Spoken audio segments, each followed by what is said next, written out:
Hello and welcome to our video. I thought I'd start with the outside of the ship just to show you the sheer size of it.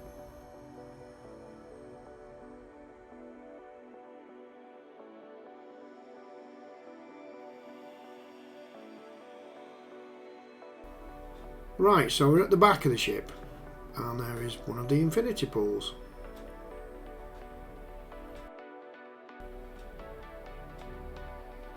And I'm stood by the other one.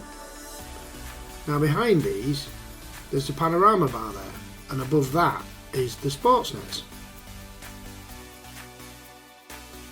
This is the Sky Dome.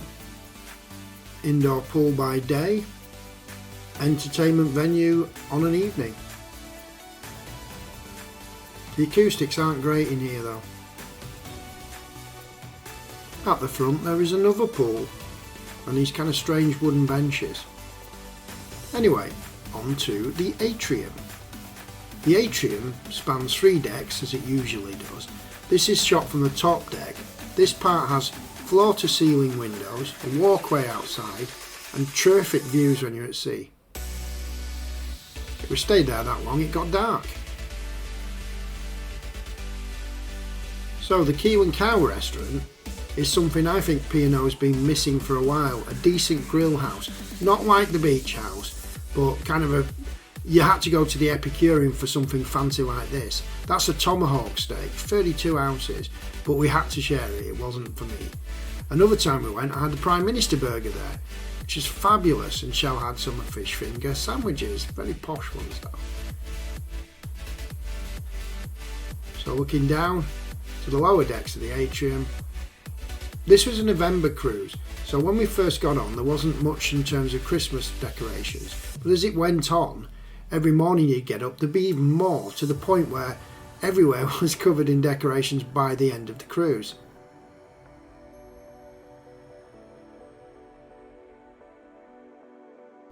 Ripples is a fancy gelato ice cream bar.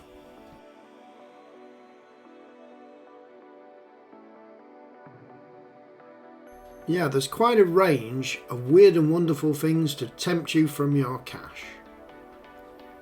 Well, the weirdest thing, I suppose, is you can have an afternoon tea, which is all ice cream. And there it is. So we had to try this. So next up, we're on our way to one of my favourite places, Sindhu.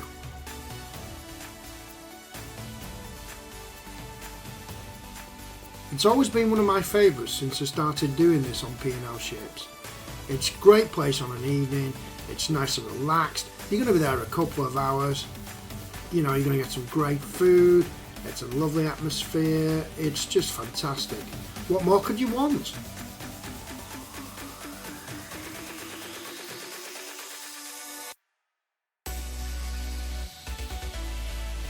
So you can't come to Sindhu without talking about food.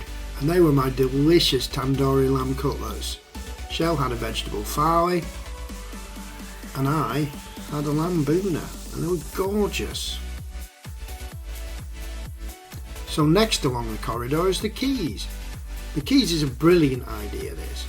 You've got 3 little restaurants here that do different things. So you have hook, line and vinegar, fish and chips. You have an Asian fusion restaurant here that does all the Thai and stuff like that, and you have the boardwalk diner here which does all your burgers and stuff. This is a breakfast from the boardwalk diner. You know what I got there and where from.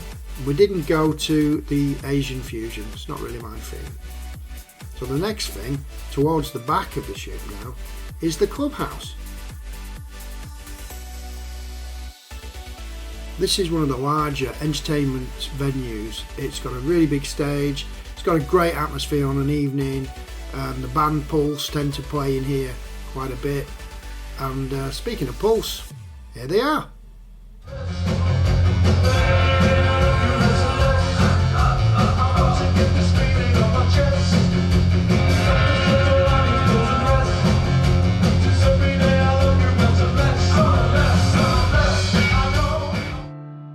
Yeah, I think P&O are trying to modernise.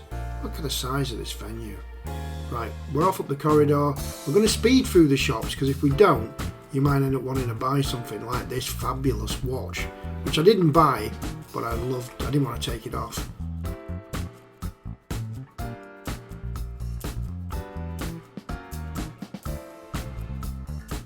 All roads lead back to the atrium, and here we are again. This time we're on the middle floor, and on the middle floor you've got the glass house.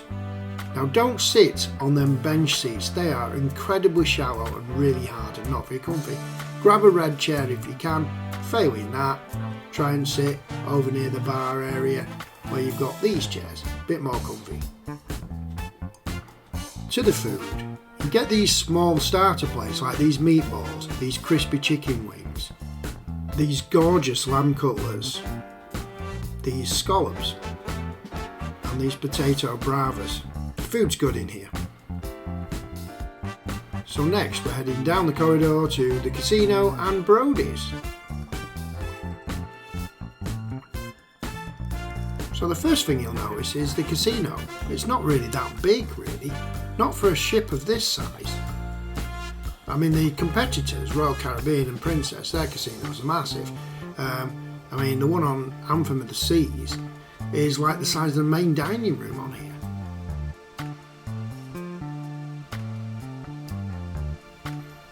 So onto something I'm not really that keen on, Brodie's. And this is a bit of a shame because I like a pub feel when they create a bar like this. Unfortunately, because it's so open plan, it doesn't really have any of the kind of real nooks and crannies you get in a pub. Now I know it's a sports bar, so it's got screens everywhere. The pool table looks a bit lost over there. It's kind of all a bit, it's so open, it's just a shame really. But I don't know how you do it another way unfortunately, because the ship is big and you're going to fill it full of people. Okay, so rant over. We'll go down a deck and go to the theatre to see a show.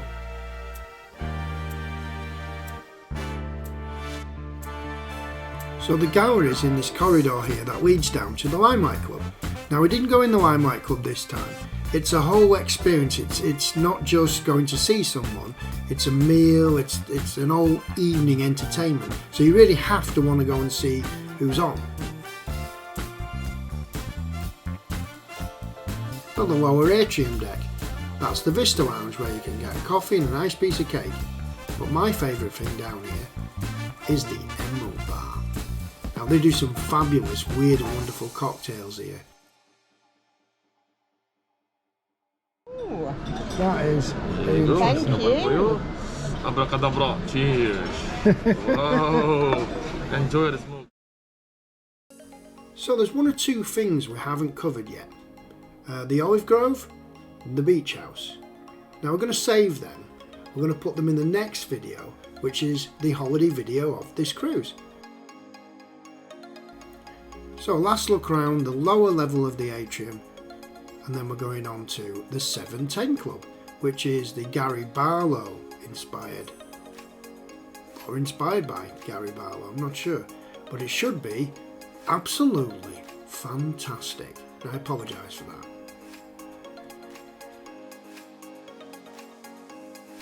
Now Anderson's Bar is believed, at this time anyway, to have the only gin distillery at sea. And there it is. Across from Anderson's Bar you've got Ocean Studios. It's a 4-screen multiplex cinema.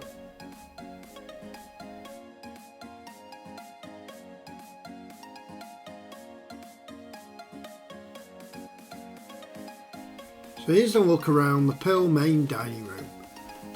Now Shell always says to me we don't eat in the main dining room often enough. And she may have a point, but when you eat in one of these specialty restaurants, you know what the menu's going to say before you go. You have to actually go down to the main dining room to see what's on the evening meal or what's on the lunch menu. And can you really be bothered with all that when you could just go to the glass house? Or you could just go to the beach house, or you could. So it's one of those we don't really do, but we do go for breakfast sometimes anyway. This is Horizon. This is the buffet area. Now in a minute we're going to zoom off down the corridor and we're going to quickly fly past, because at the end of Horizon Buffet you've got the beach house, so blink and you will miss it. And there it is, that's beach house.